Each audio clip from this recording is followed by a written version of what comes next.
ትውልዱ ይሄን መጽሐፍ ካላነበብነው በህይወታችን ካላሰላሰልነው እና በልባችን ውስጥ ካላኖርነው ትልቅ ሰው ልንሆን አንችልም። ለብዙ ዓመት ሃይማኖት እያለ መጽሐፉ የት እንዳለ አይታወቅም ነበር። በዚህ ጊዜ ስለ እግዚአብሔር ሰዎች ከሊትሬቸር ይልቅ በኦራል ግንኙነታቸው ላይ ፎከስ ያደርጉ ነበር። እግዚአብሔር ለኛ አጋጣሚ በሚመስል ግን እሱ ደግሞ ብዙዎችን የሚጠቅምበት ነገር ሆኗል። አጨብጭቡላቸው። በእነሱ እድሜ ያለ ሁሉ ይባረክ።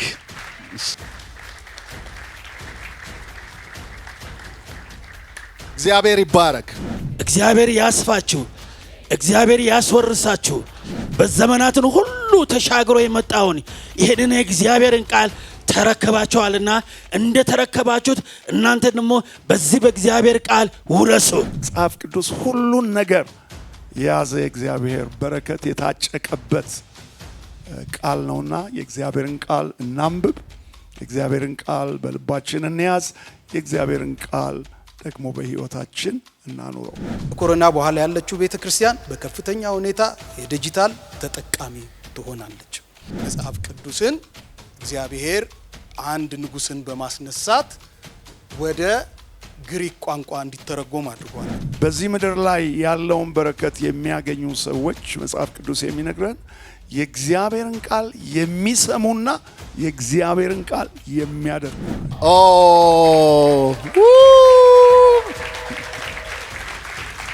በቃ ዘመኑን መዋጀት እኮ ከባድ ነገር አይደለም። መስከረም 1 ላይ ዘፍጥረት 1 ብሎ ቢጀምር አንድ ሰው እስከ ጳጉሜ 5 ራእይ 22 ድረስ ቢያጠና ዘመኑን ዋጀ ማለት አይደለም። የአምላኬ ቃል አያረጅም፣ የኢየሱስ ቃል አያረጅም፣ ዘላለም ይኖራል። ክብር ለኢየሱስ ይሁን።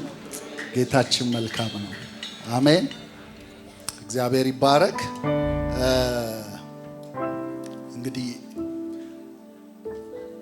አብዛኛው ህዝብ መጽሐፍ ቅዱስ በማጥናት 2 ሰዓት ሚኒመም የሚቆይ ነውና ዛሬም አይቋረጥም። ያለበለዛ አንድ ቀን ተቋረጠ ማለት ካሰብነው እቅድ ይስተጓጎልና መስከረም 1 እንገባለን ማለት ነው አይደል? በቲጂ ሂሳብ ያ ነው። ስለዚህ ዛሬ እዚሁ ነው መጽሐፍ ቅዱስ ጥናታችንን የምናረገው።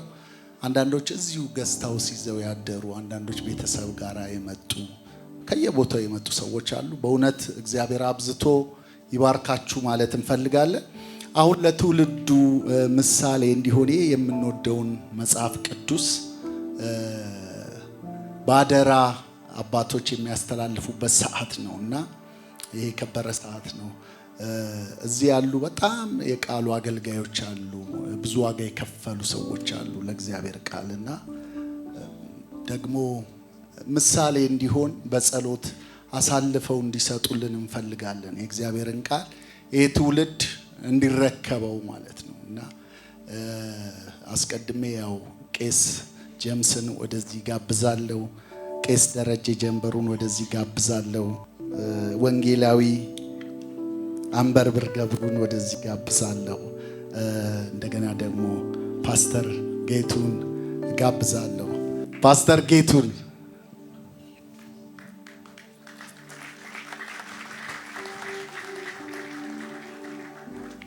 ቄስ ጀምስ በግዳጅ ነው አይደል? በግዳጅ ነው ያስገቡት ፓስተር አመል መጋቢ በጋሻ ወደዚህ ጋር እንዲመጣ በአክብሮት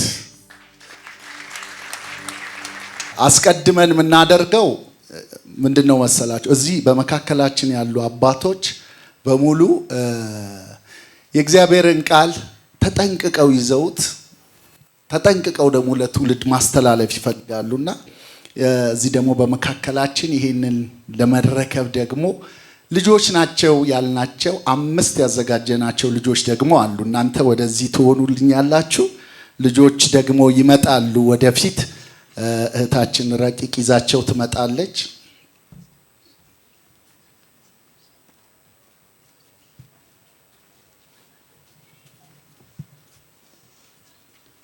እግዚአብሔር ይባረክ።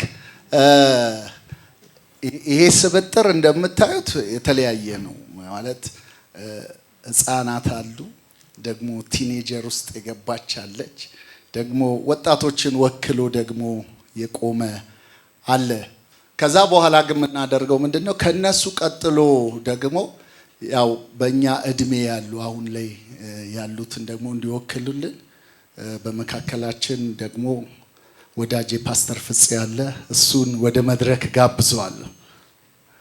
ከዛ ደግሞ ቄስ ፍቃዱ እሱንም ወደ መድረክ ጋብዛለሁ። እኔ እድሉን ካገኘው እንደዚህ ማሰቃየት ነው እንጂ ወደዛ ና ቄሳ በጣም ነው የሚያምርብህ። እግዚአብሔር አብዝቶ ይባርካችሁ ማለት እንፈልጋለን። አስቀድሜ እንደው መጽሐፍ ቅዱስ ነው ያዘጋጀ ነው ለነዚህ ሰዎች አደራ እንድትሰጡልን የፈለግነው መጽሐፍ ቅዱስ ነው። እዚህ ያሉት አይደለም የሚቀበሉት፣ እነዚህ ብቻ አይደሉም። ይሄ ትውልድ ሁሉ እንዲቀበል እኛም ደግሞ ለታመኑ ሰዎች አደራ ብለን ለመስጠት የምንመኘው የምናወርሰው ከናንተም የወረስነው ለቀጣይ ትውልድም የምንሰጠው ቀጣዩም ትውልድ የሚያስተላልፈው ይሄ የከበረ የእግዚአብሔርን ቃል ነውና ከናንተ በአክብሮት በጥንቃቄ ባሳለፋችሁት ዘመን ሁሉ ባለፋችሁበት ጎዳና አልፋችሁ ለኛ አስረክባችሁናል። እግዚአብሔር ይባርካችሁ ለማለት እንደገና ደግሞ ከናንተ ደግሞ እጆቻቸው ላይ እንዲገባ ትውልዱን ወክለው እድሜዎቻቸውን ወክለው የአሁኑን ትውልድ ወጣቶች አገልጋዮችን ወክለው እንዲቀበሉ ነው የፈለግነውና ለእናንተ ለሁላችሁም ደግሞ መጽሐፍ ቅዱስ ይሰጧችኋል። እህታችን ረቂቅ ለሁሉም አንዳንድ ትሰጣቸዋለች። እሺ ያው ሰዱ ጌታ ይባርክ። ፓስተር ይገባዋል። ብሔራዊ አባቶችን በሙሉ በራይ ደረጃ ተቀብሎ የሚሰበስብልን አባት ነው ራሱ እና እግዚአብሔር ይባርክ ፓስተር። እና የመጀመሪያ የምናደርገው ቄስ በጣም ሸክም እንዳላቸው ሁላችሁ ታውቃላችሁ። በንግግራቸው ሁሉ ጊዜ የሚናገሩት ነገር አለ። ይሄ ትውልድ ወንጌል ላይ ወጣቱ ትውልድ ወንጌል ላይ እንዲሰራ አደራ ይላሉና እኔ ቄስ እንዲሰጡ የምፈልገው ያው በነ ቄስ እድሜ ያሉትን ወክለው እንዲቀበሉ ስለምፈልግ እርሶ በቀጥታ ቄስ ፍቃዱ ቦረና በፍቃዱ ቦረና ለነሱ ያስረክባሉ። በጭብጨባ በነሱ እድሜ ያለን ሁሉ ይሄን የከበረ የእግዚአብሔርን ቃል በአደራ መልክ መቀበላችንን እናሳያለን። ቄስ ወደዚህ መጥተህ ከቄስ እጅ መጽሐፍ ቅዱስ ትቀበላለህ። ከቄስ ደረጀ እግዚአብሔር ይባርክ። ጌታ ይባርክ። እግዚአብሔር አብዝቶ ይባርክ። ቴንክ ዩ ተባረክ። ፓስተር ፍጹም በራይ ደረጃ ኢቫንጀሊካል ቢዝነስ ኔትወርክ የሚል ነጋዴዎች አሉ ታውቃላችሁ ሁላችሁም። እና እነዚህ ነጋዴዎችን ይዞ በእግዚአብሔር መንግስት የተጠመቁ ነጋዴዎች ባለሀብቶች ሳይሆኑ የመንግስቱ ሰራተኞች እንዲሆኑ ገንዘባቸው ከመንግስቱ ውጪ ከዋለ ባለሀብት አይደሉም ድሆች ናቸው ብሎ እየሰራ ያለ ሰው ነው። ስለዚህ ብልጽግና ለወንጌሉ የተሰጣችሁን እጃችሁ ላይ የገባውን ገንዘብ ለወንጌል ማዋል ነው የሚል ትልቅ ራዕይን ሰንቆ ከወዳጆቹ ጋር እያገለገለ ያለ ነው። እነሱን ሁሉ ወክሎ የሱን እድሜ ወክሎ ነጋዴዎች በሙሉ ይሄንን ቃል አደራ በሚል ከወንጌላዊ በፍቃዱ አንበርብር እሳቸው ደግሞ የጻፍኩት መጽሐፍ አለ ከሱ ጋር አስረክባለሁ ይላሉ። እግዚአብሔር ይባርክ። ነጋዴዎች የምንሰጣችሁ መጽሐፍ ቅዱስ ነው።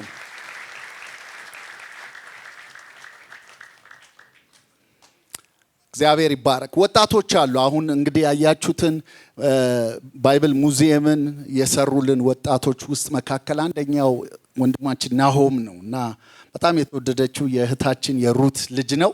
ወጣቶች እነሱን ወክሎ ዩኒቨርሲቲ ላይ ያሉትን በተለያየ አጥቢያ ቤተክርስቲያን ያሉትን ወክሎ እሱ ደግሞ ከቄስ ጀምስ መጽሐፍ ቅዱስ ይረከብልናል።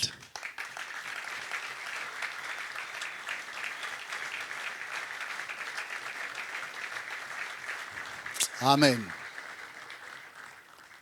ጌታ ይባረክ። እንግዲህ መጋቢ አዲስ ተሐድሶ ላይ ያሉ ሰዎች በጣም ብዙዎች አሉ። ግን ደግሞ በድፍረት ወጥተው ወንጌልን የሰሩ የጀገኑ በቃ የሚናገሩት ንግግሮቻቸው ራሱ በእግዚአብሔር ቃል የተቃኘ ናቸውና አጠቃላይ እዛ ኤሪያ ላይ ያሉትን ሁሉ ወክላ ደግሞ መስቀል አደራረጓም ከሱ ጋር ይሄዳልና እሷ የመጣችው ከባህር ዳር ነው አይደል? ከደብረ ብርሃን እና ትመጣለች። ማነው?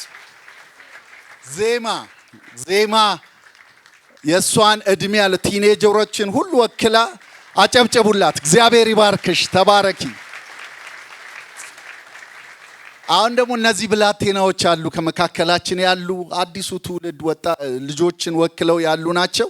ይመጡና በመጀመሪያ ወንድማችን ይመጣል። ና ስም እሱ በጣም ባይብል ሙዚየሙን እያየ ምን አለኝ? ብዙ ራእይ ተቀብያለሁ አለኝ። ከሚቀጥለው ጊዜ በኋላ እኔ ራሴ በቃሌ መሰራቸው ብዙ አለ አለኝ። ራሱ ነው መጥቶ ያለኝ። ጌታ ይባርክ። ይኸው ደግሞ እህታችን እሷ አልባስጥሮስ ትባላለች። በጣም የተባረከች ልጅ ናት። ከፓስተር ትቀበልልናለች። ጌታ ይባርክሽ። እዚህ ጋር ሁለት ብላቴኖች አሉ። ለሁለቱም ነው የምትሰጣቸው። ያው አንድ ይዟል። ኑ አጨብጭቡላቸው። በእነሱ እድሜ ያለ ሁሉ ይባረክ። ፓስተር ይሰጣል። ተባረክ።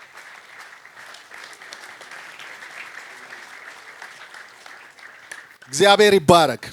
የመጀመሪያ የምናደርገው ፓስተር ጌቱ አጭር ነገር ለዚህ ትውልድ ይህንን አደራ በተመለከተ እንድታስተላልፍልን፣ በመጨረሻ ቄስ ጄምስ ባርከውን ትውልዱን ይህንን የአባቶችን ቡራኬ በዚህ እንጨርሳለን።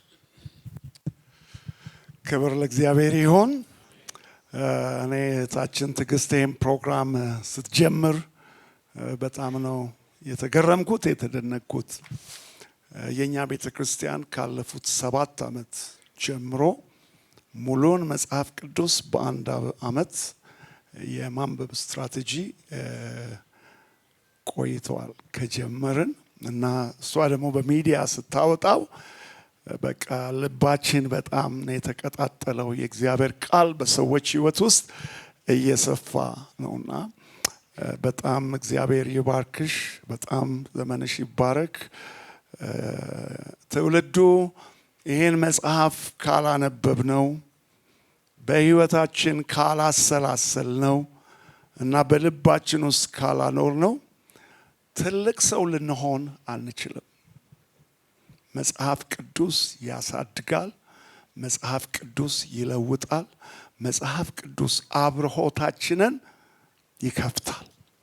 ስለዚህ የእግዚአብሔርን ቃል ብታነቡ ህይወታችሁ ይለመልማል፣ ዘመናችሁ ይለመልማል፣ ቤታችሁ ይለመልማል፣ ኑሯችሁ ይለመልማል።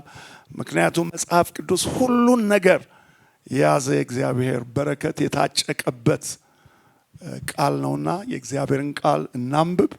የእግዚአብሔርን ቃል በልባችን እንያዝ። የእግዚአብሔርን ቃል ደግሞ በህይወታችን እናኑረው።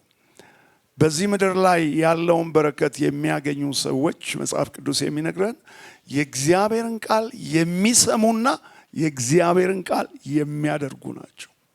የእግዚአብሔርን ቃል የሚሰሙ የእግዚአብሔርን ቃል የሚያደርጉ ዘዳግም 28 እነዚህ ሁሉ በረከቶች ይመጡላቸዋል፣ ያገኛቸዋል ይላልና የእግዚአብሔርን ቃል የምንሰማ የምናደርግ ሰዎች እንድንሆን እግዚአብሔር ይርዳን። ክብር ለእግዚአብሔር ይሁን። እግዚአብሔር ቃሉን በማንበብ በልባችሁ በመጠበቅ ይህም በረከት በሕይወታችሁ ይባርክ።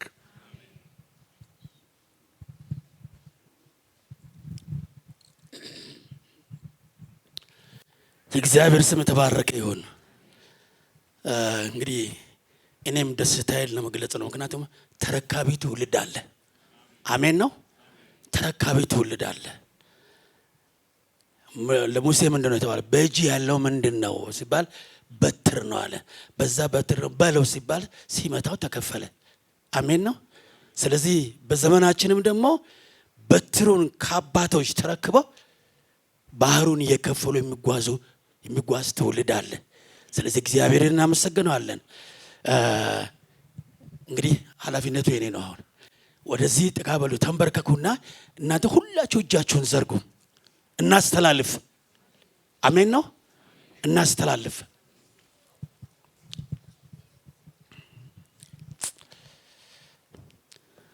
እግዚአብሔር ይባርካችሁ፣ ጸጋውን ያብዛላችሁ፣ እግዚአብሔር ይትከላችሁ፣ እግዚአብሔር ያጽናችሁ፣ እግዚአብሔር ያስፋችሁ፣ እግዚአብሔር ያስወርሳችሁ። ይሄንን መልእክት ይሄንን ቃል በተለይ ደግሞ በዘመናትን ሁሉ ተሻግሮ የመጣውን ይሄንን የእግዚአብሔርን ቃል ተረከባችኋልና እንደ ተረከባችሁት እናንተ ደግሞ በዚህ በእግዚአብሔር ቃል ውረሱ። በኢየሱስ ስም ጸልያለሁ፣ ውረሱ። በኢየሱስ ስም ባረካችኋለሁ፣ ውረሱ። እግዚአብሔር ያስወርሳችሁ፣ እግዚአብሔር ያስወርሳችሁ። ዘመናችሁ የተባረከ ይሁን። በፊት ለፊታችሁ ብርሃን ሆኖ እግዚአብሔር ያሻግራችሁ። በዚህ በተረከባችሁት ቃል እግዚአብሔር ዘመናቱን ሁሉ እንድትዋጁና እግዚአብሔር እንደናንተው ትውልዱን ሊመሩ የሚችሉትን ሁሉ እግዚአብሔር በእናንተ ያስወርሳችሁ። ውረሱ፣ ውረሱ፣ ውረሱ። ተሻገሩ፣ ተሻገሩ፣ ተሻገሩ። በአብርሃም በይስሐቅ በያዕቆብ አምላክ ባረኳችሁ። ዘመናችሁ የተባረከ ይሁን። በፊት ለፊታችሁ አንድም ተግዳሮት እንዳይቆም በዚህ በተቀበላችሁት ቃል ተግዳሮቶቻችሁ ሁሉ ከፊታችሁ ገለል ይበሉ። በኢየሱስ ስም ገለል ይበሉ። በኢየሱስ ስም ገለል ይበሉ። በኢየሱስ ስም ገለል ይበሉ። የሚቋቋማችሁ አንድም አይኖር። የዲያብሎስን ስራ ያፍርስ ዘንድ የተገለጠው ኢየሱስ በፊት ለፊታችሁ እየወጣ መውረስ የሚገባችሁን ሁሉ በጌታ በኢየሱስ ክርስቶስ ስም ውረሱ። በኢየሱስ ስም ውረሱ። በኢየሱስ ስም ውረሱ። እንደገና እላለሁ ያሻግራችሁ። ዘመኑን ውረሱ። ዘመኑን ውረሱ። ኢትዮጵያን ውረሱ። አፍሪካን ውረሱ። ዓለምን ውረሱ። በዚህ በተቀበላችሁት ቃል በዚህ በተቀበላችሁት የእግዚአብሔር ቃል መጽሐፍ ቅዱስ እግዚአብሔር ፊተኛ እንጂ ኋለኛ አድርጋችሁ በኢየሱስ ስም ውረሱ። በኢየሱስ ስም ውረሱ። እንደገና ጸልያለሁ። በአብርሃም በይስሐቅ በያዕቆብ አምላክ ስም ባረኳችሁ። ዘመናችሁ የተባረከ ይሁን። ያሳድጋችሁ፣ ይትከላችሁ፣ ያጽናችሁ፣ ያቆማችሁ፣ ያስወርሳችሁ በኢየሱስ ክርስቶስ ሕያውና ቅዱስ ስም አሜን።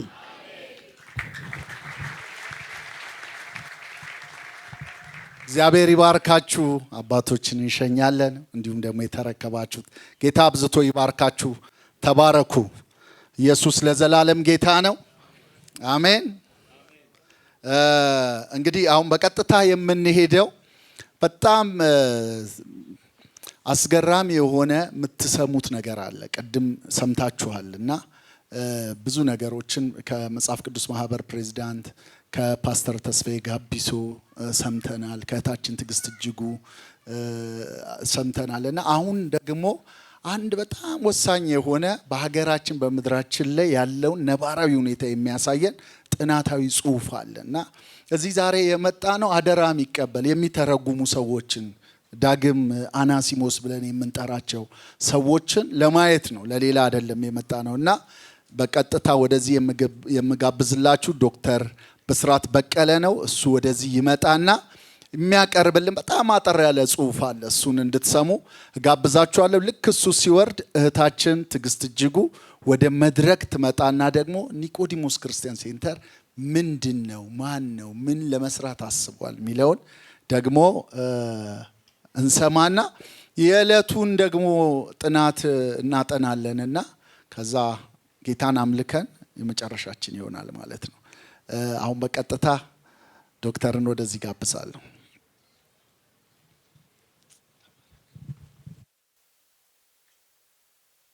ሰላም ናችሁ?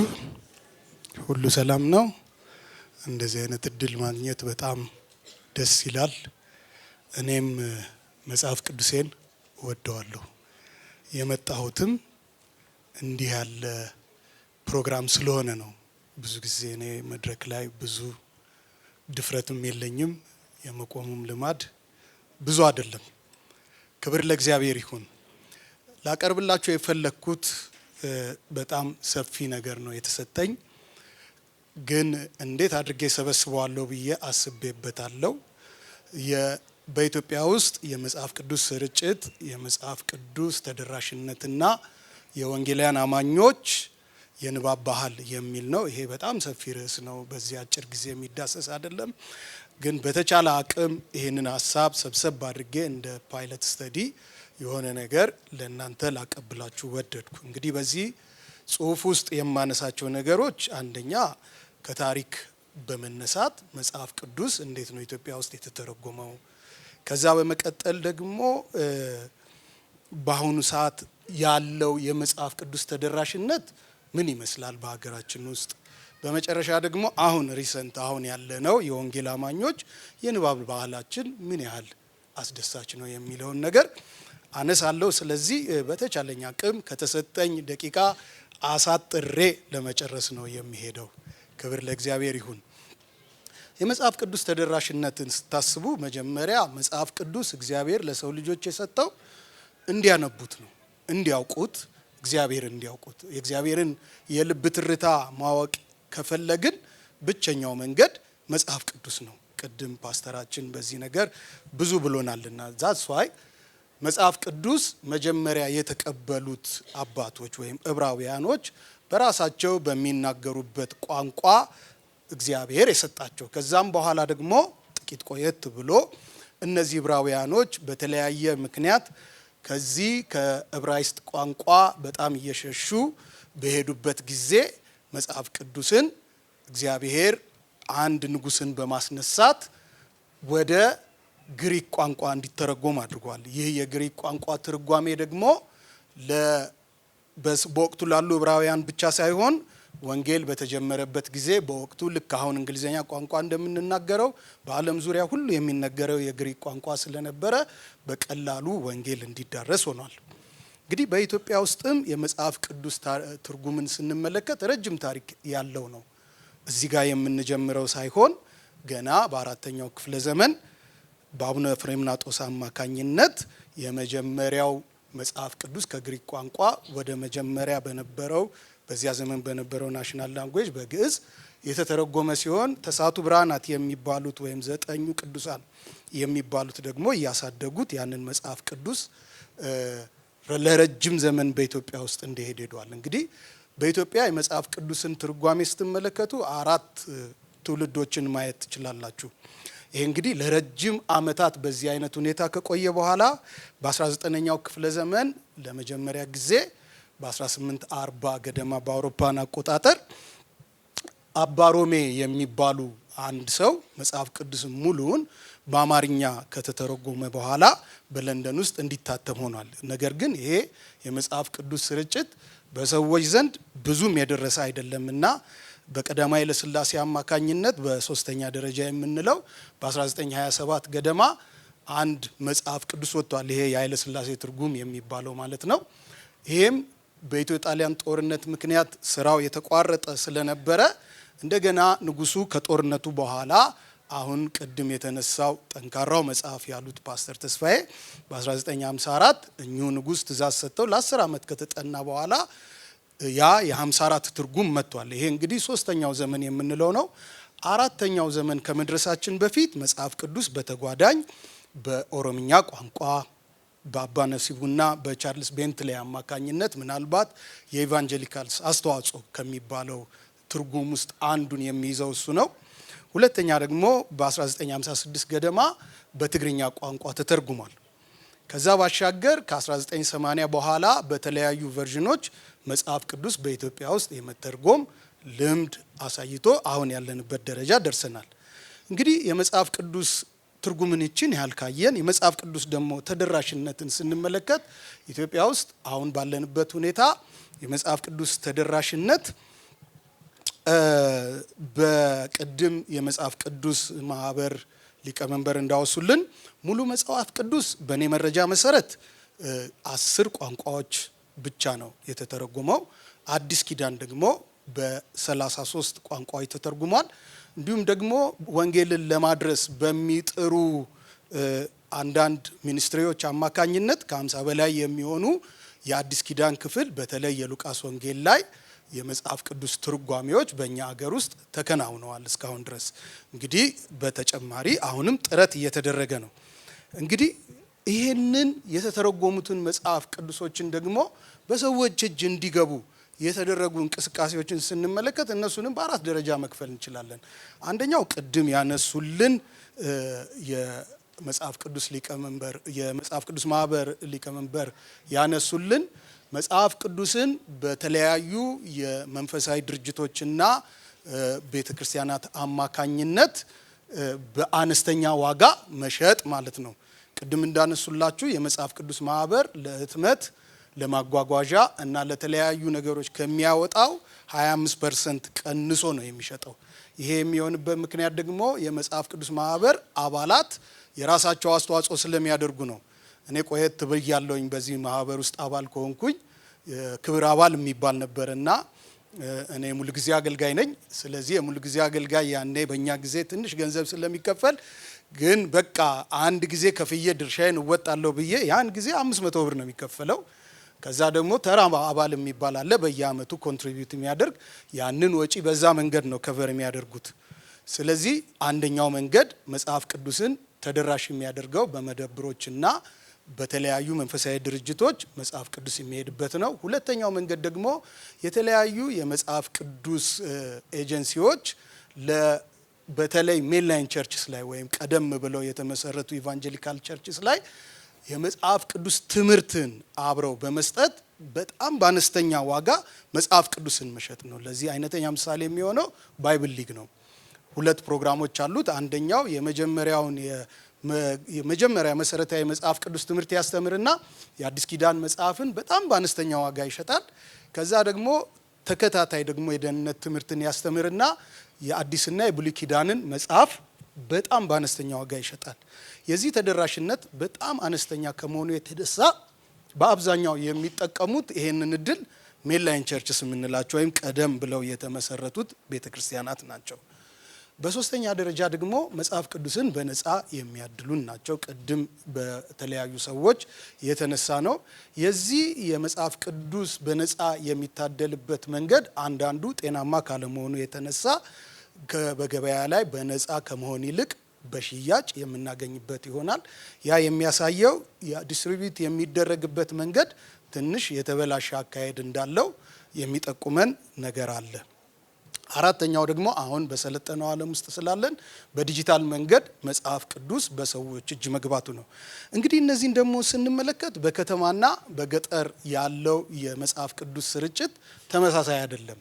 በከተማ ከ95% በላይ የሚሆኑ ወንጌላውያን አማኞች የራሳቸው የግል መጽሐፍ ቅዱስ በህትመቱና በዲጂታል መንገድ በእጃቸው ላይ ሲኖር፣ በገጠር አካባቢ ስትሄዱ ደግሞ ለሳን አቨሬጅ ከ50% በታች የመጽሐፍ ቅዱስ ዲስትሪቢዩሽን በጣም ዝቅተኛ ነው። በተለይ ሁለቱም ጎልተው የሚታዩት በዲጂታል መንገድም እንደገናም ደግሞ በመደበኛ ይሄ በታተመው መጽሐፍ መንገድ የዲጂታል መንገድ የዲጂታል አቬላቢሊቲው በገጠር ላይ ስትሄዱ አነስተኛ መሆኑ፣ ሁለተኛው ምክንያት ደግሞ የመጽሐፍ ቅዱስ የሽያጭ ዋጋ ከእለት ወደ እለት እየናረ በመምጣቱ መጽሐፍ ቅዱስን የማግኘት እድላቸው ዝቅተኛ ነው። በሶስተኛ ደግሞ የምንገልጠው ቅድም የተገለጠው ሰዎቹ በራሳቸው ቋንቋ የመጽሐፍ ቅዱስን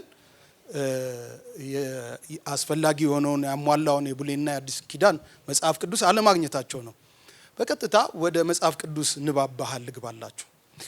የመጽሐፍ ቅዱስ ተደራሽነት ከመጽሐፉ ስርጭትና ባለቤት ባለፈ ከተግባራዊ የንባብ ልምድና ጥልቀት ጋር በቀጥታ የተያያዘ ነው። ታዋቂው ሚስዮናዊ ናታን ሄጌ ቢዮንድ አወር ፕሬየርስ በተሰኘው መጽሐፋቸው በኢትዮጵያ የነበረውን የመጽሐፍ ስርጭትና የንባብ ባህል ተግዳሮት በሰፊው የዳሰሱት ሲሆን በእርሳቸው አስተሳሰብ ምንም እንኳ የኢትዮጵያ ከሌሎች የአፍሪካ ሀገራት በተለየ መልኩ የራሷ የሆነ ፊደል፣ ጽሑፍና መጽሐፍ ቅዱስ ቢኖራትም የንባብ ባህል ግን ብዙ ያልዳበረ መሆኑን ይናገራሉ። ይህ ችግር በዘመናችንም ባለችው ወንጌላውያን ቤተ ክርስቲያናት በጉልህ ይንጸባረቃል። በ2018 የመጽሐፍ ቅዱስ ንባብን ልምድ ለማሳደግ በሚሰሩ 2 ታላላቅ ሜጋ ወንጌላውያን አብያተ ክርስቲያናት ላይ በተደረገ ጥናት እነዚህ እያንዳንዳቸው ከ2000 በላይ አባላትን ክሌም የሚያደርጉ ናቸው። በሳምንት ውስጥ በ4 ጊዜ በላይ መጽሐፍ ቅዱስን የሚያነቡ ምዕመናን ቁጥር ከ10% እንደማይበልጥ ታይቷል። ይህም የሚያሳየው መጽሐፉ በተለያዩ ቋንቋዎች ተተርጉሞና በዘመናዊ ስልቶች ተሰራጭቶ በእጅ ላይ ቢገኝም ወደ ተግባራዊ ንባብና ጥናት የሚቀየሩ ሂደት አሁንም ሰፊ የግንዛቤና የትምህርት ስራ የሚጠይቅ መሆኑን ነው። ለዚህ የንባብ ባህል አለመዳበር ብዙ የሆኑ ምክንያቶች ቢኖሩም በዚህ ጽሑፍ አቅራቢ ግኝት መሰረት ግን የሚከተሉት አራቱ ትልልቁን ድርሻ ይይዛሉ። አንደኛ፣ የሥነ ጽሑፍ ግንኙነት ባህል ይልቅ የቃል ግንኙነት ባህል በኢትዮጵያ ውስጥ መኖሩ። ታዋቂው ሚሽነሪና የባህል አስተማሪ ዶክተር ሎይድ ኮስት ባህልን እንደ ቀይ ሽንኩርት ያዩታል። ባህል አንድ ወጥ ነገር ይልቅ እርስ በርሳቸው የተሳሰሩና ወደ ውስጥ ዘለቅ የሚሉ እርከኖች ያሉት ነው ይላሉ ኳስት። ቀጥለውም ሲያስረዱ ሽንኩርቱን እየላጥን ወደ መሃሉ ስንገባ እንደምናገኛቸው የተለያዩ እርከኖች ሁሉ ባህልም ዋና ዋና አራት እርከኖች አሉት። የመጀመሪያው እርከን ባህሪ የምንለው ወይም የውጭው ልጣጭ በአይን የሚታይ ድርጊት ነው። ሰዎች ምን እያደረጉ ነው ብለን በባህል ውስጥ የምናጠናው። ሁለተኛው ደግሞ ቫልዩ ወይም እሴት የምንለው ነው። ይህ ምርጫን የሚወስነው የትኛው ይሻለኛል፣ የትኛው ይቀድማል የሚለውን ጥያቄ የሚመልስ ነው። በሶስተኛው እርከን ላይ ደግሞ ቢሊፍስ ወይም ደግሞ እምነት የሚለው ሲሆን ትክክለኛውና እውነተኛው ነገር ምንድነው ለሚለው ጥያቄ ምላሽ ይሰጣል። በመጨረሻም ይሄ ወርልድ ቪው የምንለው የሽንኩርቱ እምብርት ወይም ኳር የምንለው ሐሳብ ሲሆን እውነታው ወይም ሪያሊቲው ምንድነው የሚለውን ይመልሳል። ሁሉም እርከኖች የሚመነጩት ከዚህ ሪያሊቲ ከሚባለው አስተሳሰብ ላይ ነው። ከዚህ በመነሳት የኢትዮጵያ ወንጌላውያን አማኞች ዘንድ የመጽሐፍ ቅዱስ ንባብ ችግር ሲታይ መጽሐፉ በእጅ አለ፣ ንባቡ ግን የለም። በአይን የሚታየው አማኙ መጽሐፍ ቅዱስን ይገዛል፣ በስልኩ ይጭናል፣ ወደ ቤተ ክርስቲያንም ይዞ ይሄዳል። ይህ ባህሪ ተደራሽነቱ ጥሩ መሆኑን ያሳያል። ሆኖም በተግባር ሲታይ መጽሐፉ በሳምንት ከ4 ቀናት በላይ የማንበብና የማጥናት ባህሪ በምዕመኑ ዘንድ እጅግ ዝቅተኛ። ቫልዩስ ንባብ ለሊቃውንት፣ መስማት ለምዕመናን። በኢትዮጵያ የጥንታዊ ቃል ባህል ወይም ኦራሊቲ ውስጥ ከመጻፍና ከማንበብ ይልቅ መናገርና መስማት ትልቅ እሴት ይሰጠዋል። በዚህ ምክንያት አማኙ ለግሉ በማንበብ ይልቅ ከሰባኪው መስማትን ይመርጣል። ንባብ ለቁልፍ ሰዎች፣ ለሊቃውንትና ለአገልጋዮች ብቻ የተሰጠ ከፍተኛ እሴት ተደርጎ ስለሚወሰድ ተራው ምዕመን ለንባብ የሚሰጠው ቦታ ዝቅተኛ ሆኗል። እምነት ወይም ብሊፍ ቅዱስነትና ስልጣንን ያካተተ ነው።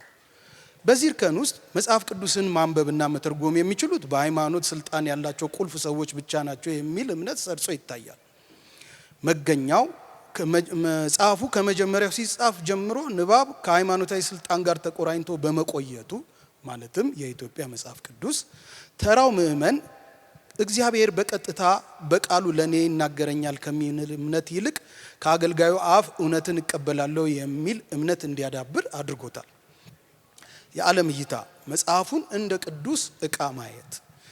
ይህ ሁሉ እምብርት ሲሆን አማኙ ለመጽሐፍ ቅዱስ ያለውን አመለካከት ይወስነዋል። በብዙዎች የዓለም እይታ ውስጥ መጽሐፍ ቅዱስ እንደ መመሪያ ወይም ማኑዋል ከማየት ይልቅ እንደ ቅዱስ ዕቃ ወይም የበረከት ምንጭ ተደርጎ ይወሰዳል። ክርስትናን ከዕለት ተዕለት የህይወት ዘይቤ ለይቶ እንደ ሃይማኖታዊ ስነ ስርዓት ብቻ ማየቱ የዓለም እይታ መጽሐፉን በየቀኑ የማንበብን አስፈላጊነትን አሰስኖታል። እዚህ ላይ አንድ ነገር ልንል ይገባል።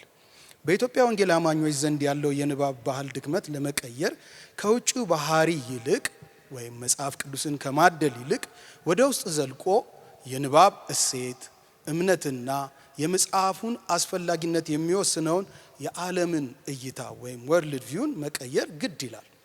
ሁለተኛ፣ የአስተማሪዎች የማስተማር ዘዴ።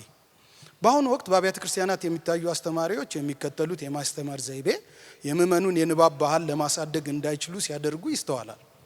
አስተማሪው በትምህርት ወቅት ጥቅሶቹን ራሱ ብቻ በማንበብ ወይም በቃሉ ብቻ መናገር ወይም እናንተ ቤታችሁ አንብቡት አሁን ግን ስሙኝ የሚባሉት ዝንባሌዎች ምዕመኑ የራሱን መጽሐፍ ገልጦ የመከታተል ባህሪ ወይም ቢሄቪየር እንዳያመጣ አድርጎታል።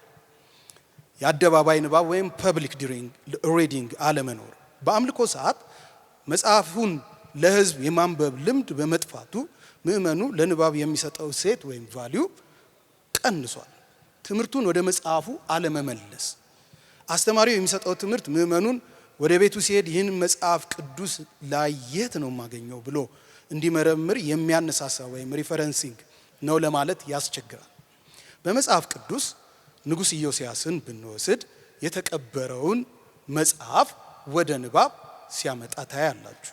ለብዙ ዓመት ቀሳውስት እያሉ፣ ለብዙ ዓመት ነቢያት እያሉ፣ ለብዙ ዓመት ሃይማኖት እያለ መጽሐፉ የት እንዳለ አይታወቅም ነበረ። በዚህ ጊዜ ስለ እግዚአብሔር ሰዎች ከሊትሬቸር ይልቅ በኦራል ግንኙነታቸው ላይ ፎከስ ያደርጉ ነበር።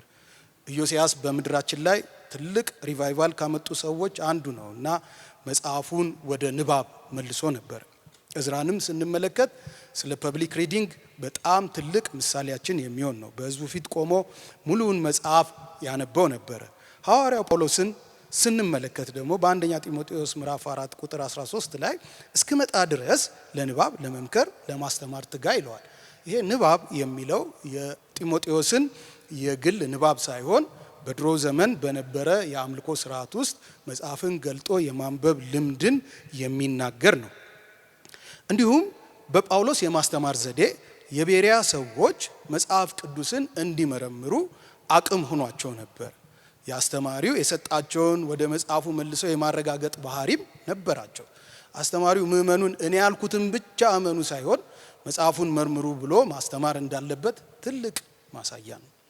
እነዚህ አራት ምሳሌዎች እንደሚያሳዩት አስተማሪው ምዕመኑን ከመጽሐፍ ቅዱስ ጋር የሚያገናኝ ድልድይ መሆን አለበት። ንባብ ከጥቂት ቁልፍ ሰዎች እጅ ወጥቶ የሕዝብ ሁሉ የሕይወት ዘይቤ እንዲሆን አስተማሪዎች ምዕመኑ መጽሐፉን ይዞ እንዲመጣ እንዲያነብና ትምህርቱን በመጽሐፉ እንዲመረምር ማበረታታት ይኖርባቸዋል። ሶስተኛ፣ ከኮሮና በኋላ ያለችው ቤተ ክርስቲያን።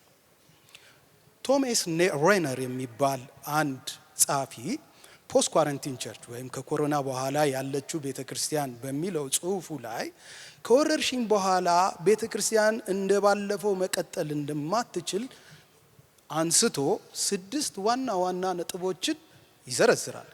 ከነዚህ ውስጥ አንደኛውና ወሳኙ ነገር ከኮሮና በኋላ ያለችው ቤተ ክርስቲያን በከፍተኛ ሁኔታ የዲጂታል ተጠቃሚ ትሆናለች።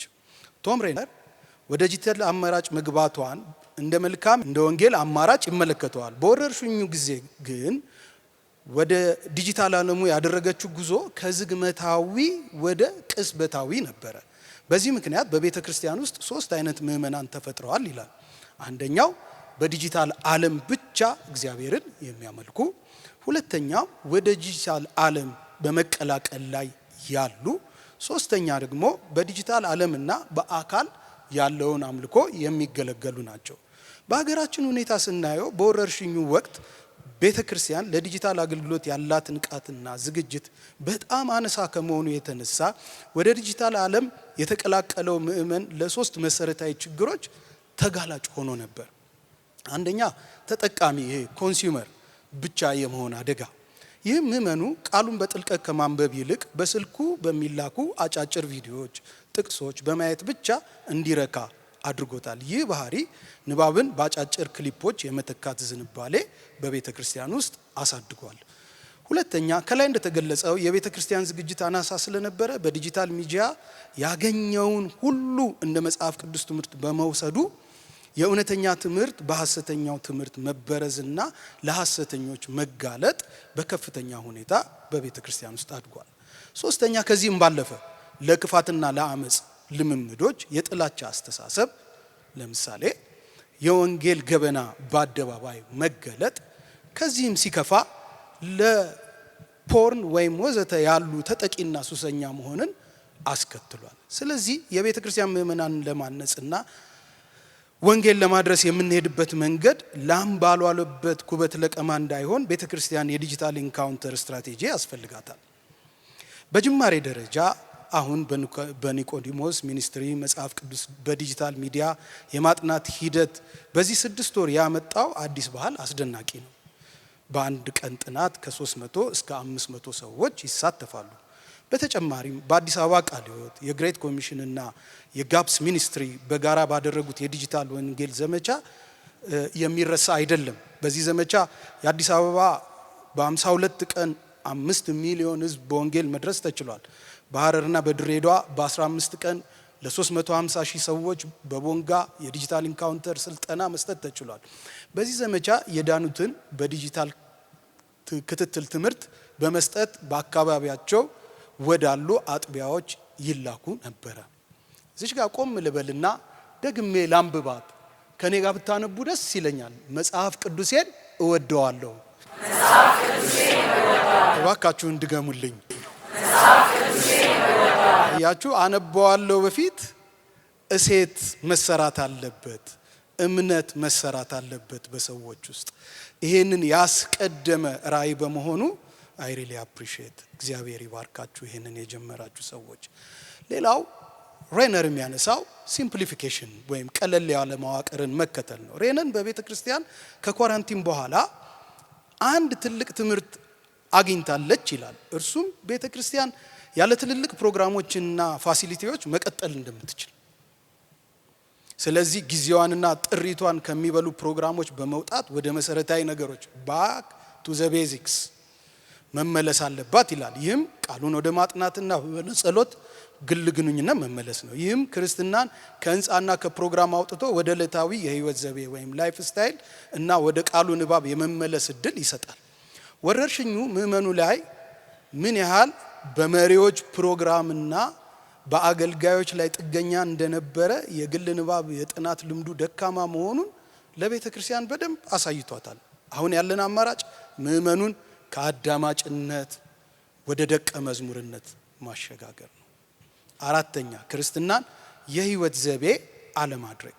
ታዋቂው የሥነ መለኮት ምሁር ጆን ስቶት እንደሚሉት የብዙ ክርስቲያኖች ትልቁ ችግር ህይወታቸውን ለሁለት መክፈላቸው ነው። ይህንን መንፈሳዊ እና ዓለማዊ ተብሎ የሚከፈለው አኗኗር መጽሐፍ ቅዱስን የህይወት መመሪያ እንዳይሆን አድርጎታል። ጆን ስቶት አንድ ክርስቲያን በሁለት አቅጣጫዎች በትጋት ማዳመጥ ወይም መስማት አለበት ይላሉ። አንደኛ የእግዚአብሔር ቃልን መስማት፣ መጽሐፍ ቅዱስን በጥልቀት ማንበብና አምላካዊ መመሪያን መቀበል። ሁለተኛ ደግሞ የሚኖርበትን ዓለም መስማት፣ በዙሪያችን ያለውን ባህል፣ ችግር፣ ጥያቄዎች መረዳት። ታዲያ የንባብ ባህል ችግር የክርስትናን ህይወት ዘይቤ ካልሆነ ክርስትና የህይወት ዘይቤ ካልሆነ አማኙ የዓለምን ከመጽሐፍ ቅዱስ አንጻር የማየት ፍላጎቱ ይጠፋል። መጽሐፍ ቅዱስን ስለ ቢሮዬ፣ ስለ ስራዬ፣ ስለ ማህበራዊ ግንኙነት ወይም ግብረ ገብነት ምን ይላል ብሎ መጠየቅ ሲያቆም መጽሐፍ ቅዱስን የማንበብ ጥማትም አብሮ ይሞታል። ንባብ የሚኖረው በቃሉና በኑሯችን መካከል ያለውን ድልድይ ለመገንባት ስንጥር ብቻ ነው። ስቶት ክርስቶስ የህይወታችን ሁሉ ነገር ጌታ ካልሆነ በምንም ነገር ላይ ጌታ አይደለም ይላሉ። ክርስትናን እሁድ ብቻ ቤተ ክርስቲያን የሚያደርግ ሃይማኖት ሳይሆን በሰባቱም ቀን በሁሉም ስፍራ የሚኖር ህይወት ነው። ብዙ አማኞች መጽሐፍ ቅዱስን ሃይማኖታዊ መጽሐፍ እንጂ የህይወት መመሪያ አይመለከቱትም። ክርስትናን የህይወት ዘይቤ ካልሆነ መጽሐፍ ቅዱስ የሚነበበው ለጸሎት ሰዓት፣ ለቤተ ክርስቲያን ፕሮግራም ብቻ ይሆናል። ይህ ደግሞ ንባብን ከዕለት ኑሮ፣ ከስራ፣ ከትምህርት፣ ከቤተሰብ ይነጥለዋል። ክርስትናን ሁለንተናዊ ዘይቤ ስንመለከተው መጽሐፍ ቅዱስ በዓለም ውስጥ ለመኖር የሚያስፈልገን ብቸኛው ኮምፓስ መሆኑን እንረዳለን።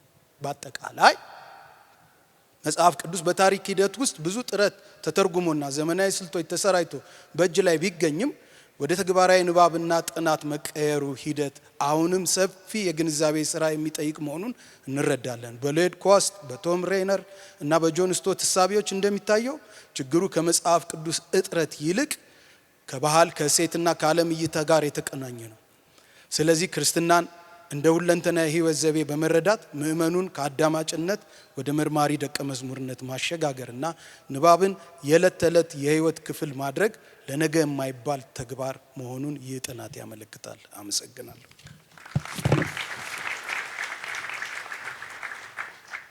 እግዚአብሔር ይባርክ። ዶክተር ፓስተር ብስራት ጌታ አብዝቶ ይባርክ። እስካሁን ያደረግናቸውን ዝግጅቶች በሙሉ በቀጥታ ቁጭ ብለው የሚከታተሉ በቲክቶክ፣ በፌስቡክ እንዲሁም በዩቲዩብ ፕላትፎርም ላይ ያሉ ወገኖች አሉንና አሁንም ደግሞ ከዚህ በኋላ ያለን የመጨረሻው ዝግጅታችን ነው የሚሆነው። የመጨረሻው ዝግጅታችን የሚሆነው የዕለቱ የዛሬው የመጽሐፍ ቅዱስ ጥናታችንን ነው። ጥናቱን የሚያነብልን አርቲስት ጥላሁን ጉግሳ ነው። የዕለቱን ደግሞ ቃል የሚያስጠናን ደግሞ ጋሽ ንጉሴ ቡልቻ ነው በመካከላችን ያለው። ኦንላይን ላይም ያሉ ሰዎች በጉጉት የሚጠብቁት ሰዓት ነው። ዛሬ ቀደም ብለን ነው የምንገባው ማለት ነው። ምክንያቱም እዚህ የመጡት ሰዎች አብዛኛው እንደነገርናችሁ ከተለያየ ክፍለ ሀገር ነው የመጡትና ብዙዎቹ ኦንላይን ላይ መከታተል የለመዱ ስለሆነ ኦንላይን ላይ እንከታተላለን እያሉ ነው የወጡት። አሁን ግን እዚህ ያለን በሙሉ ተረጋግተን ቁጭ እንላለን። ውጭ ያላችሁ ሰዎች በሙሉ ትገባላችሁ። የተወደደውን ወንድማችን አርቲስት ጥላሁን ጉግሳን ወደ መድረክ ጋብዘዋለሁ። ከዛ በመቀጠል ጋሽ ንጉሴ ቡልቻ ቀጥታ ስፍራውን ይይዛል ማለት ነው። ጌታ ኢየሱስ ይባርካችሁ። ይሄ የኔ መጽሐፍ ቅዱስ ነው። ይሄ የኔ መጽሐፍ ቅዱስ ነው። ይሄ የኔ መጽሐፍ ቅዱስ ነው። መጽሐፍ ቅዱሴን እወደዋለሁ። መጽሐፍ ቅዱሴን እወደዋለሁ። አዎ ይሄ ዝም ብሎ መጽሐፍ አይደለም። የተለየ መጽሐፍ ሰው ያረገን እንደ ሰው እንድንኖር እንደ ሰው በዚህ ምድር እንድንመላለስ ያደረገን የእግዚአብሔር እስትንፋስ ከራሱ ከእግዚአብሔር ወደኛ የደረሰበት ትልቅ መጽሐፍ ነው። ኢየሱስ ያድናል። ኢየሱስ ብቻ ያድናል። ወደ መድረክ ስወጣ ሁሌ በዚህ ነው የምጀምረው። ምን ብዬ? ኢየሱስ ብቻ ያድናል። ክብር ለኢየሱስ ይሁን። መዝሙር 125 በእግዚአብሔር የታመኑ እንደማይታወክ ለዘላለም እንደሚኖር እንደ ጽዮን ተራራ ናቸው። ተራሮች በኢየሩሳሌም ዙሪያ እንደሆኑ ከዛሬ ጀምሮ ለዘላለም እግዚአብሔር በሕዝቡ ዙሪያ ነው። ጻድቃን እጃቸውን ወደ ክፋት እንዳይዘረጉ የኃጢያን በትር በጻድቃን ዕጣ ላይ አይኖርም። አቤቱ ለቸሮች ልባቸውም ለቀና መልካምን አድርግ። ወደ ጠማማነት አመፃን ከሚሰሩት ጋር እግዚአብሔር ይወስዳቸዋል። ሰላም በእስራኤል ላይ ይሁን። መዝሙር 126 እግዚአብሔር የጽዮንን ምርኮ በመለሰ ጊዜ እጅግ ደስተኛ ሆነን። በዚያን ጊዜ አፋችን ደስታን አንደበታችንም ሐሴትን ሞላ። በዚያን ጊዜ በአሕዛብ ዘንድ እግዚአብሔር ታላቅ ነገርን አደረገላቸው ተባለ። እግዚአብሔር ታላቅ ነገርን አደረገልን፣ ደስም አለን። አቤቱ በደቡብ እንዳሉ ፈሳሾች ምርኳችንን መልስ። በለቅሶ የሚዘሩ በደስታ ይለቅማሉ። በሄዱ ጊዜ ዘራቸውን ተሸክመው እያለቀሱ ተሰማሩ። በተመለሱ ጊዜ ግን ነዷቸውን ተሸክመው ደስ እያላቸው ይመጣሉ። መዝሙር 127 እግዚአብሔር ቤትን ካልሰራ ሰራተኞች በከንቱ ይደክማሉ። እግዚአብሔር ከተማን ካልጠበቀ ጠባቂ በከንቱ ይተጋል። በማለዳ መገስገሳችሁም ከንቱ ነው። ለወዳጆች እንቅልፍን በሰጠ ጊዜ እናንተ የመከራን እንጀራ የምትበሉ ከተቀመጣችሁበት ተነሱ። እነሆ ልጆች የእግዚአብሔር ስጦታ ናቸው፣ የሆድም ፍሬ የእርሱ ዋጋ ነው። በኃያል እጅ እንዳሉ ፍላጾች የጎልማሳነት ልጆች እንዲሁ ናቸው። ከነርሱ ዘንድ ምኞቱን የሚፈጽም ብፁዕ ሰው ነው። ጠላቶቻቸውን በአደባባይ በተናገሩ ጊዜ እርሱ አያፍርም። ምዕራፍ 128 ያነበብኳቸው በሙሉ የማዕረግ መዝሙሮች ናቸው። የመጨረሻው ምዕራፍ መዝሙር 128 ነው። እሱም የማዕረግ መዝሙር ነው። እግዚአብሔርን የሚፈሩት ሁሉ በመንገዶችም የሚሄዱ ምስጉኖች ናቸው። የድካምህም ፍሬ ትመገባለህ። ምስጉን ነህ፣ መልካምም ይሆንልሃል። ሚስትህ በቤትህ እልፍኝ ውስጥ እንደሚያፈራ ወይን ናት። ልጆችህ በማዕድህ ዙሪያ እንደ ወይራ ቡቃያ ናቸው። እነሆ እግዚአብሔርን የሚፈራ ሰው እንዲህ ይባረካል። እግዚአብሔር ከጽዮን ይባርክህ፣ በሕይወት ዘመን ሁሉ የኢየሩሳሌምን መልካምነቷን ታያለህ፣ የልጆችህንም ልጆች ታያለህ። በእስራኤል ላይ ሰላም ይሁን። አሜን። እዚህ የመጣችሁ አባቶቻችን ሁሉ እኛን ታናሽነታችንን ሳትንቁ አክብራችሁ እዚህ ስለመጣችሁና ስለባረካችሁን ከጎናችን ስለቆማችሁ ስላበረታታችሁን በጣም አድርጌ ማመስገን እፈልጋለሁ። በቀጥታ ስርጭትም እየተከታተላችሁ ያላችሁ በጣም ማመስገን እፈልጋለሁ። እንዲሁም ይህንን ፕሮግራም ስናዘጋጅ አጋር በመሆን አብራችሁን የቆማችሁ ተስፋ ብሮድካስቲንግ ኔትወርክ በጣም እናመሰግናለን። ከጋብስ ሚኒስትሪ አብራችሁን በነገር ሁሉ ስለቆማችሁ እግዚአብሔር ይባርካችሁ ማለት እንፈልጋለን። ደግሞ እቺን ቤተክርስቲያን በጣም ማመስገን እንፈልጋለን። ከራእዩ ጅማሬ ጀምሮ ይህንን የመጽሐፍ ቅዱስ ጥናት ስንጀምር ራሱ ዶክተር ማሙሻ ፋንታ ቃለ መጠይቅ ሳደርግለት ለአዲስ ዓመት ዘመንን ስለመዋጀት አንዳች ነገር መልእክት ሲያካፍለኝ በዛ መልእክት በጣም ልቤ ተነቃቅቶ ነው ለምን መጽሐፍ ቅዱስ ይሄንን ያላጠናም ብዬ መስከረም አንድ ቀን በቃ ዘመኑን መዋጀት እኮ ከባድ ነገር አይደለም። መስከረም አንድ ላይ ዘፍጥረት 1 ብሎ ቢጀምር አንድ ሰው እስከ ጳጉሜ 5 ራእይ 22 ድረስ ቢያጠና ዘመኑን ዋጀ ማለት አይደለም ወይ ሲለኝ ለምን ለራሴ አልወስደውም ብዬ ከኢንተርቪው ላይ ለራሴ ወስጄ በማለዳ ተነስቼ ነው መስከረም አንድ ቀን ቃሉን አነበብኩኝና ግን እግዚአብሔር እኔ ልብ ውስጥ ካስቀመጠው ሌላም ሰው ሊጠቀም ይችላል ብዬ ዝም ብዬ ራሴን ቀረስኩኝና በስልክ ዛሬ ማታ ጀምሮ አጠናለሁ፣ አብራችሁ የምታጠኑ ካላችሁ ኑና እናጥና አልኩኝ። ማታ ስገባ ሰው ተሰብስቧል ኦንላይን ላይና እንደዛ ነው የተጀመረው። እግዚአብሔር ለኛ አጋጣሚ በሚመስል ግን እሱ ደግሞ ብዙዎችን የሚጠቅምበት ነገር ሆኗል። ይሄንን ጥሪ ተከትላችሁ በተለይ በአረብ ሀገራት ያላችሁ እህቶቻችን ለእናንተ ልዩ እውቅና መስጠት ፈልጋለሁ። ሁሌ የበለጠ የምታበረቱን እናንተ ስለሆናችሁ በማይመች ሁኔታ ውስጥ ሆናችሁ ከማንም በላይ እየተጋችሁ ያላችሁ ናችሁና በጣም እናንተን እውቅና መስጠት ፈልጋለሁኝ። እግዚአብሔር ያክብርልን። ስለመጣችሁ በጣም እናመሰግናለን። እቺን ቤተክርስቲያን በጣም እናመሰግናለን። ለፓስተር ዳን ይሰጣለሁኝ። እኔ እግዚአብሔር ያክብርልኝ ብያለሁ። ባለቤቴን፣ ልጆቼን ጊዜያችሁን ስወስድ ስለታገሳችሁኝ ስለፈቀዳችሁልኝ እግዚአብሔር ያክብርልኝ። እግዚአብሔር ይስጥልኝ። የመጨረሻ የምናደርገው ባርኮታዊ ጸሎት ከማድረጋችን በፊት መጽሐፍ ቅዱሴን እወዳለሁ የሚል መጽሐፍ ቅዱስን መውደዳችንን የሚያሳይ ነገር እናደርጋለንና ሁላችን በእግሮቻችን እንቆማለን። እህታችን ፌቨን ትመጣለች ወደዚህ። እዚህ ጋር ያለው መጽሐፍ ቅዱሳችንን እንደምንወድ ማስታወሻ ነውና ቲጂ ትከፍተውና ለሁላችንም ታሳየናለችና መጽሐፍ ቅዱሷን ምትወድ ሴት ስለሆነች ላግዝሽ። I love my Bible ነው የሚለው። ቢሮ እንድታስቀምጥ ነው፣ ሌላ ምንም አይደለም። ቢሮሽ እንድታስቀምጥ። እንደዚህ ስታዩት ቲጂ ነች የተሳለችው። ያው ጋብስ ሰርፕራይዝ የተለመደ ነው። እግዚአብሔር ይባርክሽ።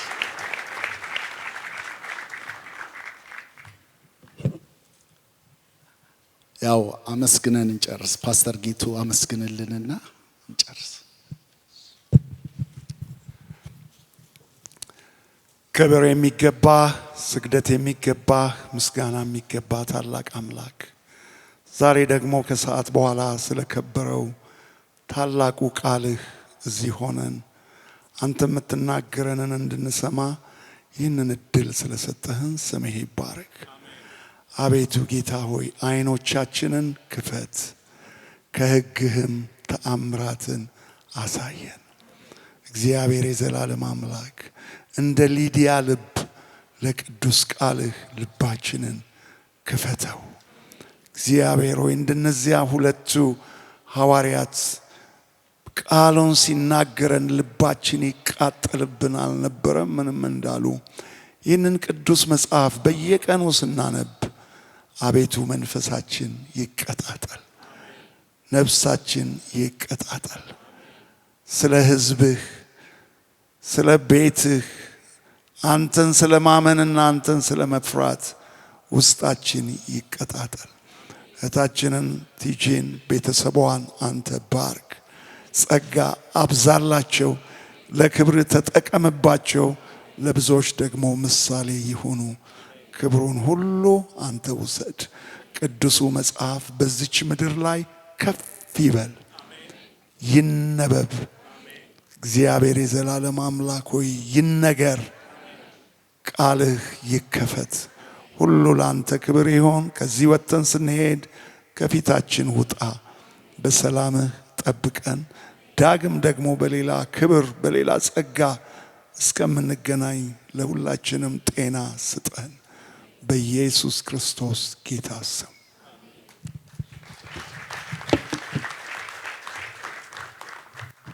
ጨርሰናል። ነገር ግን እስካሁን ሰዓት ድረስ አንድ ሰው ስዕል እየሳለ ነበር። አይታችሁታል አይደል?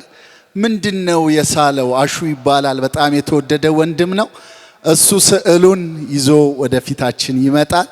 እግዚአብሔር ይባርክ። ለረጅም ሰዓት ነው ይህን ፕሮግራም እኛ እየተከታተልን፣ እሱ እየሳለ ነበረ። ጌታ ኢየሱስ ይባርክ።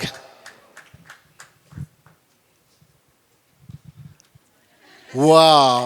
ኦ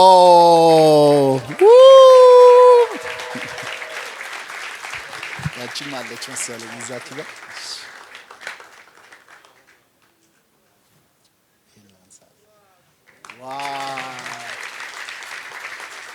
እግዚአብሔር ይባረክ። በእውነት እጆች ይባረኩ፣ አእምሮ ይባረክ። በምትሰራ ሁሉ ስኬት ይሁንልህ። የእጆች ስራዎች ሁሉ ይባረኩ።